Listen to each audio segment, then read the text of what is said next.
तो द्रवणांक और क्वथनांक, द्रवणांक का मतलब हो गया वह ताप जिसपे कोई भी मटेरियल ठोस से लिक्विड बन जाए, उस टेम्परेचर को द्रवणांक कहते हैं। और क्वथनांक वह ताप जिसपे कोई भी मटेरियल लिक्विड से गैस बन जाए, क्वथनांक कहते हैं। तो कार्बनिक रसायन में, ऑर्गेनिक केमिस्ट्री में द्रवणांक और क्वथनांक को प्रभावित करने वाले या किसी भी मटेरियल के द्रवणांक और क्वथनांक को प्रभावित करने वाला कारक फैक्टर मोलर मास के मोलेकुलर इंटरमोलेकुलर अट्रैक्शन फोर्स, अंतराणविक बल के पीछे छुपा होता है। यानी अंतराणविक बल का मतलब अणु से अणु के बीच में लगने वाला बल को अंतराणविक बल कहते हैं। तो वो जो अंतराणविक बल होता है वही डिसाइड करता है कि कौन सा मटेरियल किस टेम्परेचर पे लिक्विड होगा कि गैस होगा। क्लियर है? अब अंतराणविक बल के पीछे का पहला फैक्टर है मोलर द्रव्यमान, जो कि कल मैंने चर्चा किया था। मोलर द्रव्यमान का मतलब हो गया कि जिस पदार्थ के अणु का द्रव्यमान ज्यादा होगा उसका द्रवणांक क्वथनांक ज्यादा होगा। जैसे आप देखिए, मीथेन का मोलर द्रव्यमान 16 AMU है। ये रहा मीथेन का एक मॉलिक्यूल, और 12 1 1 1 हाइड्रोजन का एक होता है AMU। जब आप जोड़े तो पता चला कि इसका मोलर द्रव्यमान 16 ग्राम पर मोल है। और मोलेकुलर आणविक द्रव्यमान, इसको बोलेंगे आणविक द्रव्यमान। क्या बोलेंगे? आणविक द्रव्यमान। इसको बोलेंगे मोलर द्रव्यमान। आणविक द्रव्यमान और मोलर द्रव्यमान में थोड़ा सा फर्क होता है। AMU के जगह पे ग्राम बटा मोल लिख देना है। जैसे ये 16 AMU है ना, तो AMU जब हटेगा तो ये कितना हो जाएगा? 16 ग्राम बाय मोल। नहीं, अब जैसे देख लीजिए, इसका 16 ग्राम बाय मोल है, लेकिन C5H12 का इसमें 5 कार्बन है ना, तो 12 पंच 60 प्लस 12 हाइड्रोजन है, तो 60 और 12 72। इसका आणविक द्रव्यमान 72 AMU हो जाएगा, लेकिन इसका मोलर द्रव्यमान 72 ग्राम बाय पर मोल। क्लियर है ना? कोई दिक्कत? अब देखिए, एक बात को समझना है, इसके कंपेयर में ये ज्यादा वजनदार है। तो अगर आप इस मीथेन गैस को अपने कमरे के ताप पे रखेंगे तो ये गैस सिलेंडर में रखना पड़ेगा, क्योंकि अगर ये 0 डिग्री पे ही गैस बन जाता है, एग्जैक्ट मैं नहीं बता रहा हूं कि कितना पे गैस बनता है, जितना पे बने, ये कम टेम्परेचर पे गैस बन जाएगा। लेकिन इसको गैस बनने के लिए ज्यादा टेम्परेचर चाहिए। क्यों? क्योंकि इससे इसका अणु का द्रव्यमान ज्यादा है। तो पहला फैक्टर तो मोलर द्रव्यमान है। अगर दो कार्बनिक यौगिकों में सीधा एल्केन चयन की बात करें, जैसे मान के चलिए C5H12 है ना, अब इसका कंपेयर कर दीजिए आप C7H16, तो इसके कंपेयर में इसका द्रवणांक और क्वथनांक ज्यादा होगा। क्यों? क्योंकि इसका मोलर द्रव्यमान ज्यादा है। क्यों इसका मोलर द्रव्यमान ज्यादा है? कि इसमें 5 कार्बन है, इसमें 7 कार्बन है, इसमें 12 हाइड्रोजन है, इसमें 16 हाइड्रोजन है, तो इसका वजन बढ़ जाएगा। तो इसका द्रवणांक क्वथनांक इसके कंपेयर में ज्यादा होगा। अब इसका कंपेयर अगर आप कर दें C10H22 से, तो इसके कंपेयर में इसका द्रवणांक क्वथनांक अधिक हो जाएगा। यानी जैसे जैसे अणु का द्रव्यमान बढ़ेगा वैसे वैसे उसका द्रवणांक क्वथनांक ज्यादा होगा। मामला समझ में आया? ये मोलर द्रव्यमान का जो कंसेप्ट है कार्बन और हाइड्रोजन के हाइड्रोकार्बन पे केवल लागू होता है। मीथेन से लेकर के इथेन, प्रोपेन, ब्यूटेन, नोनेन, हेक्सेन से लेकर C50H102 यानी CnH2n+2, इस रूल को फॉलो करने वाले जितने भी कार्बन हाइड्रोजन के कंपाउंड है सब पे ये लागू होता है। जैसे जैसे उनका मोलर द्रव्यमान बढ़ेगा उनका द्रवणांक और क्वथनांक यानी कि मेल्टिंग और बॉइलिंग पॉइंट बढ़ेगा। लेकिन जैसे ही इसमें पोलैरिटी वाला फैक्टर घुसता है, पहला फैक्टर मोलर द्रव्यमान था, जैसे ही पोलैरिटी घुसता है मोलर द्रव्यमान फेल मार जाता है। जब अंतराणविक बल के पीछे पोलैरिटी जैसा फैक्टर पोलैरिटी जैसा फैक्टर या कारक काम करता है तो मोलर द्रव्यमान वाला फैक्टर फेल हो जाता है, तब मोलर द्रव्यमान का कोई वैल्यू नहीं रह गया। अब पोलैरिटी काम कर रहा है तो मोलर द्रव्यमान गया तेल लेने, मोलर द्रव्यमान का अब कोई प्रभाव नहीं रहा। जब तक पोलैरिटी नहीं था तब तक मोलर द्रव्यमान को आप अप्लाई कर सकते हैं, लेकिन जैसे ही पोलैरिटी घुसेगा मोलर द्रव्यमान को हटा दीजिए, उसका कोई इफेक्ट नहीं पड़ेगा, बहुत कम पड़ेगा, पोलैरिटी का असर हो जाएगा। अब आप दो मॉलिक्यूल का कंपेयर कर सकते हैं। पहला है C4H10। C4H10 का वजन 58 mu है और CH3Cl का वजन लगभग 50 mu है। कितना है? 50 mu या 50.5 mu, 50 mu मान लीजिए। तो इसके कंपेयर में इसका वजन कम है ना। अगर द्रव्यमान की बात की जाए तो इसका ज्यादा है, इसका कम है। तो ये लेट से गैस बनना चाहिए, ये पहले बन जाना चाहिए, लेकिन उल्टा हो गया। गर्म करने पे ये पहले गैस बनता है, रूम के टेम्परेचर पे ये गैस रहता है और इसका रूम के टेम्परेचर पे ये गैस लिक्विड रहता है। हो गया? बोलिए, कोई दिक्कत? तो क्यों ऐसा हुआ? क्योंकि यहाँ अब द्रव्यमान वाला फैक्टर नहीं रह गया। द्रव्यमान वाला फैक्टर कहाँ काम करता? C4H10 का कंपेयर जब C5H12 से करते तो द्रव्यमान वाला फैक्टर काम करता, लेकिन यहाँ एल्केन नहीं है बल्कि उसमें क्लोरीन आ चुका है। क्लोरीन इस इलेक्ट्रॉन को अपने तरफ खींच करके डेल माइनस डेल प्लस कर दिया है। अब इस डेल माइनस और CH3 के प्लस के बीच में अट्रैक्शन हो रहा है। कितनों समझाया जाए, कोई फर्क पड़ने वाला नहीं है, आदत से बचा है। अच्छा है, ठीक है, कोई बात नहीं। हो गया? तो इसके बीच में एक अट्रैक्शन फोर्स काम करने लगा, आकर्षण बल काम करने लगा। इसलिए ये सारे के सारे इनका अंतराणुक बल बढ़ गया और ये गर्म करने पे बाद में गैस बनते हैं, पहले ये बन जाते हैं।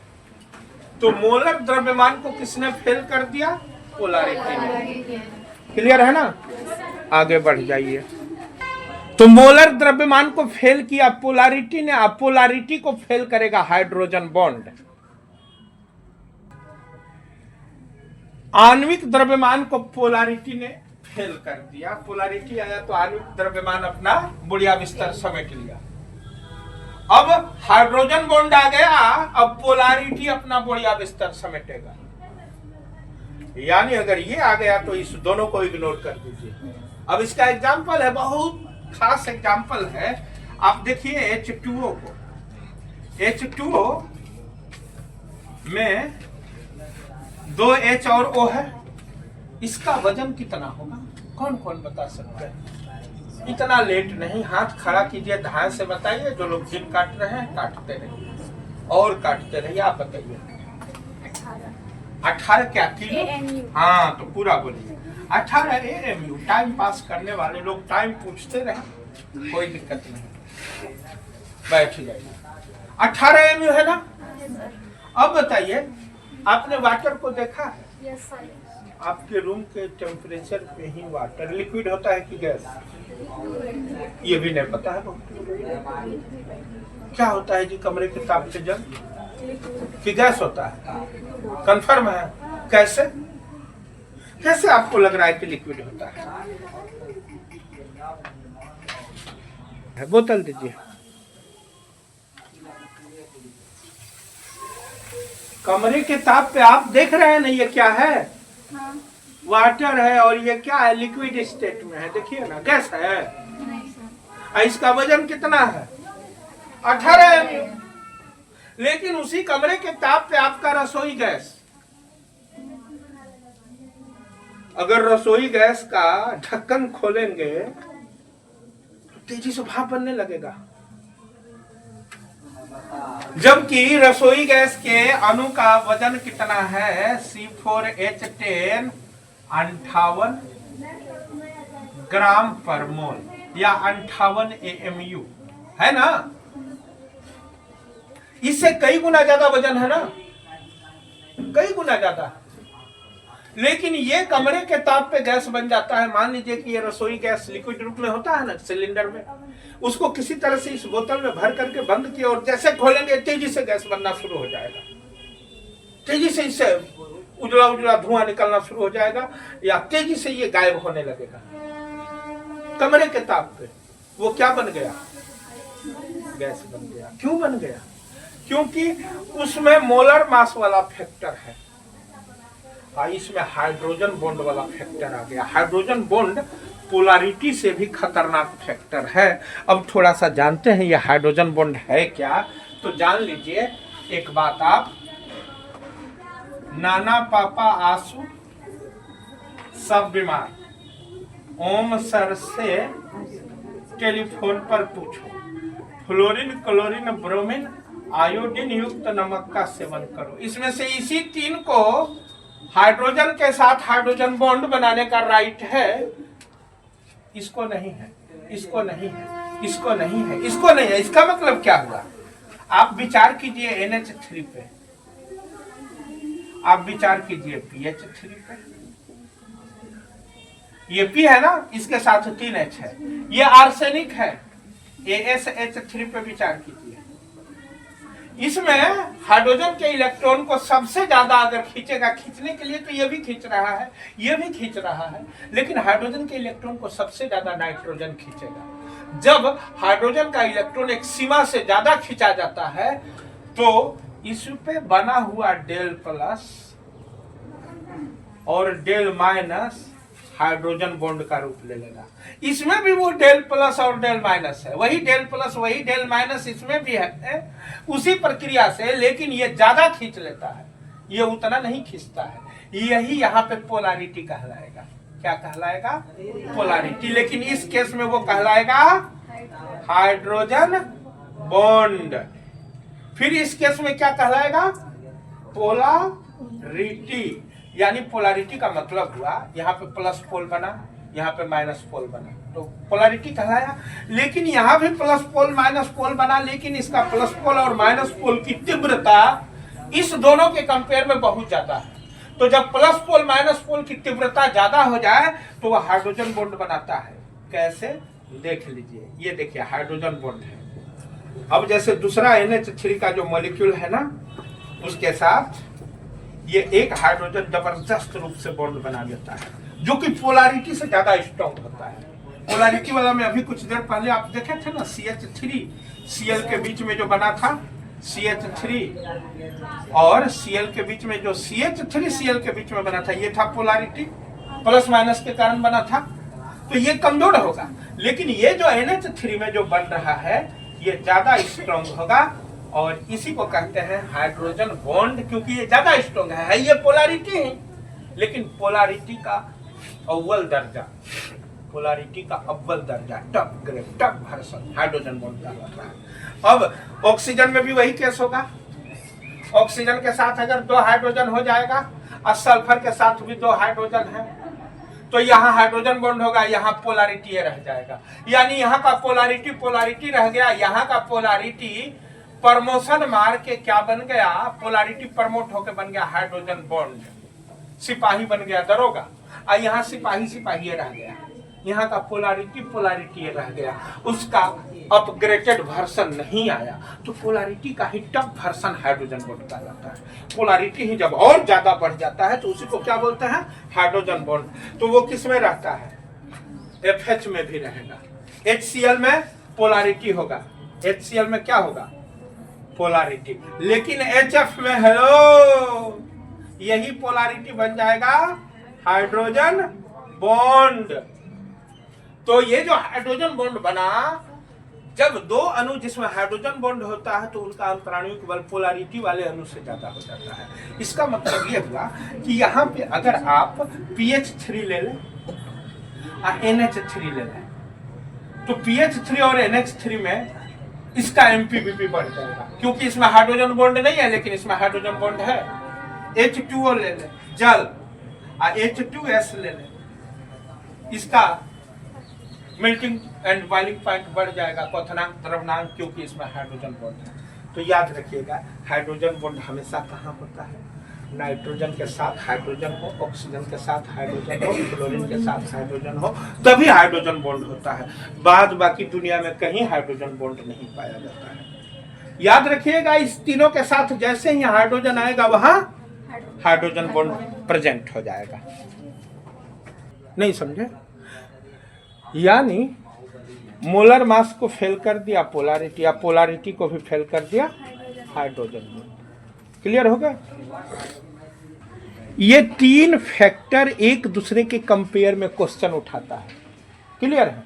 लेकिन अब जो मैं दो फैक्टर बता रहा हूं उसका कंपेयर नहीं होता है, वो अकेले अपना प्रभाव दिखाता है। उसके प्रभाव को हम दूसरे के उपस्थिति में खोजते भी नहीं, उस पर क्वेश्चन भी नहीं उठता है।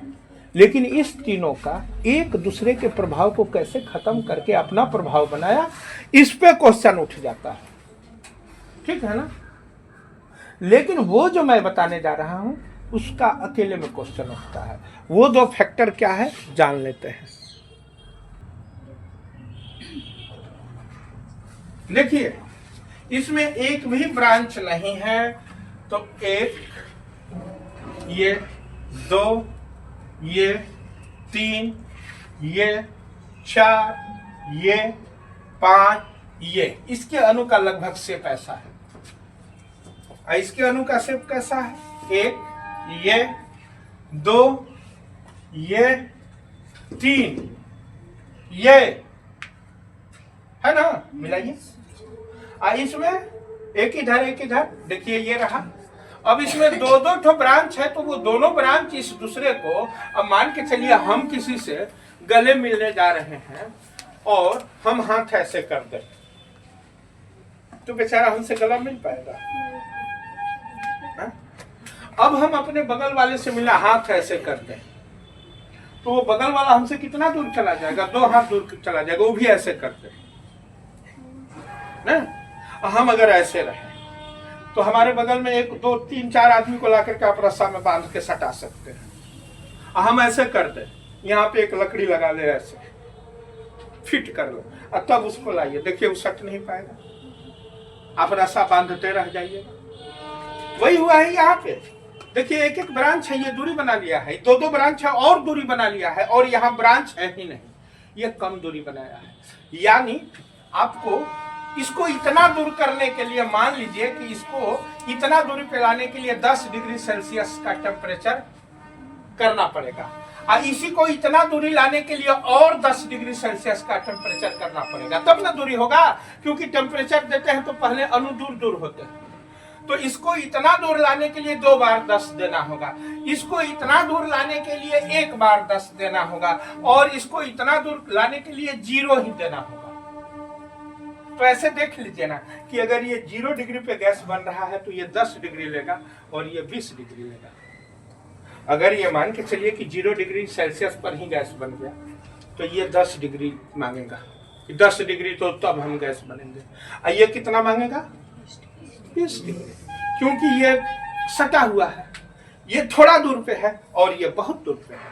तो आपने क्या देखा, जैसे जैसे किसी भी चैन में ब्रांच की संख्या बढ़ेगी अंतराणुविक बल घटता है। ब्रांच बढ़ने पे अणु से अणु के बीच का बल घटता है, क्योंकि दूरी हो गया ना। तो अंतराणुविक बल घटने के कारण द्रवनांक क्वथनांक घटेगा, यहाँ बढ़ा नहीं घटा। बोलिए आया समझ में? तो ये भी एक फैक्टर हो जाएगा। इसमें दे देगा 2 ब्रांच वाला एक ही जैसा। आप देखना होगा कि जिसमें ब्रांच है, हाँ दोनों में नंबर ऑफ कार्बन सेम हो, नंबर ऑफ हाइड्रोजन सेम हो, तभी ये फैक्टर काम करता है। दोनों में क्या होना चाहिए? Number of H atom and C atom should be equal. दोनों में कार्बन और हाइड्रोजन का एटम सेम होना चाहिए, बराबर होना चाहिए, तब ये फैक्टर काम करता है। बोलिए समझे कि नहीं समझे? हेलो। अब लास्ट फैक्टर है आप लोगों का, इसको किसी से कंपेयर नहीं करेंगे, इसका कंपेयर इसी दोनों से होगा, इंटरमोलेकुलर हाइड्रोजन बॉन्ड और इंट्रामोलेकुलर हाइड्रोजन बॉन्ड। ध्यान देते, मैं तुरंत समझा देता हूँ। मान के चलिए कि ये बेंजीन रिंग है, थोड़ा देर के लिए ये रहा बेंजीन रिंग, अभी कुछ दिन पहले पढ़े थे। इस बेंजीन रिंग में एक OH यहाँ है और एक OH यहाँ है, दोनों OH अलग अलग है। तो O और H जहां होगा, ध्यान देंगे अभी कुछ देर पहले मैंने बताया था कि यहाँ हाइड्रोजन बॉन्ड आ जाएगा। तो इसका OH यहाँ है, इसका OH यहाँ है। आइए देखिए दूसरा कार्बन, दूसरा बेंजीन, इसके साथ देखिए क्या होता है। इसका एक OH यहाँ है, इसका एक OH यहाँ है, ठीक है। तीसरा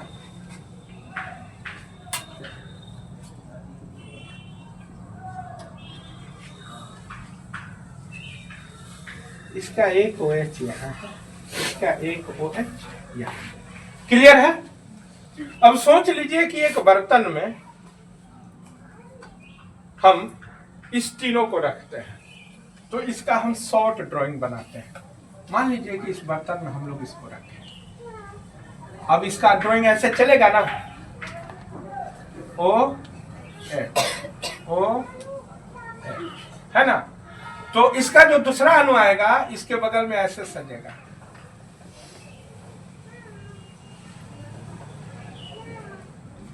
सज गया। अब देखिए होगा क्या, यहां इसको थोड़ा सा आगे बढ़ाते हैं, ठीक है। इसको थोड़ा सा आगे बढ़ा करके यहां लाते हैं, ये देखिए।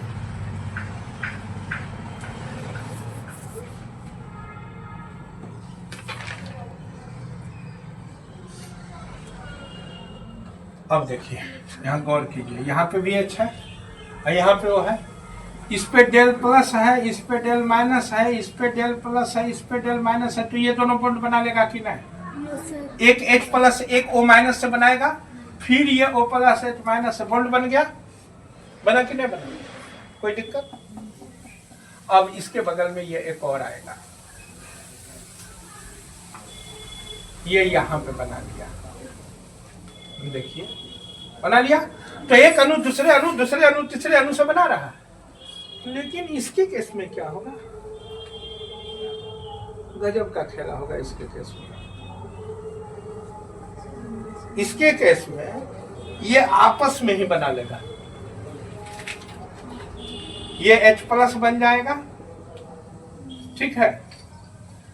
इसके बीच में बॉन्ड बन जाएगा, बन गया, नहीं समझे? यानी ये अपने पड़ोसी अणु के साथ नहीं बनाएगा। यानी आप ऐसे समझिए, हम 10 लोग खड़े हैं और 10 लोग एक दूसरे का हाथ पकड़े हैं, अब कोई 11वां आदमी हम लोगों को खींच रहा है, हम 10 एक दूसरे का हाथ पकड़ लिए हैं, तो खींच पाएगा? नहीं। हम लोग क्या किए हैं कि एक दूसरे का हाथ नहीं पकड़े हैं, अपना ही हाथ पकड़ लिए। हम मान गए हैं कि हम बगल वाले का हाथ पकड़े हैं, हमारे बगल वाला भी अपना ही हाथ पकड़ करके ऐसे सोच रहा है कि हम बगल वाले का हाथ पकड़ लिए हैं, और सब अपने अपने हाथ पकड़ करके खड़ा है। तब तक 11वां आदमी आया, खींचने लगा, आसानी से खींच कर लेके चला जाएगा। ये दोनों है, इसमें इंट्रामोलेकुलर होता है, यानी एक मॉलिक्यूल का ही एक हिस्सा उसी मॉलिक्यूल के दूसरे हिस्सा के साथ इंटरमोलेकुलर फोर्स अप्लाई कर देता है। मतलब आपका बायां हाथ आपके दाएं हाथ पे बल लगा रहा है, और यहाँ क्या होता है, इसको बोलते हैं इंटरमोलेकुलर हाइड्रोजन बॉन्ड। यहाँ जो हाइड्रोजन बॉन्ड बन रहा है, वहाँ एक मॉलिक्यूल अपने ही दूसरे हिस्से को नहीं बल्कि दूसरे मॉलिक्यूल को अट्रैक्ट कर रहा है, दूसरा मॉलिक्यूल तीसरे को अट्रैक्ट कर रहा है, तीसरा मॉलिक्यूल चौथे को अट्रैक्ट कर रहा है। तो इस केस में जो बॉन्ड बनता है उसको बोलते हैं इंटरमोलेकुलर हाइड्रोजन बॉन्ड। और जब एक मॉलिक्यूल अपने ही हिस्से को पकड़ करके सोचता है कि हम अब ये दोनों हम इसको इधर से पकड़ के खींचने लगे, आप अपना हाथ पकड़िए, आप अपना अपना अपना, हाँ ये भी अपना, आइए इसको खींचिए, खींच लीजिएगा कि नहीं, आइए आइए जल्दी आइए जल्दी आइए जल्दी आइए जल्दी आइए, इसको पकड़ के खींचिए, खिंचा जाएगी। अब आप पकड़िए, उस हाथ से पकड़ लेना, ये भी उल्टे हाथों पकड़ना उल्टे, हाँ चलिए उसका पकड़िए, हाँ अब आप खींचिए, नहीं खिंचा पाएंगे। तो ये जो हुआ ये क्या है, इंटरमोलेकुलर। और ये जो अपना अपना हाथ पकड़ लिए ये क्या था? इंट्रामोलेकुलर। समझ गए बात को?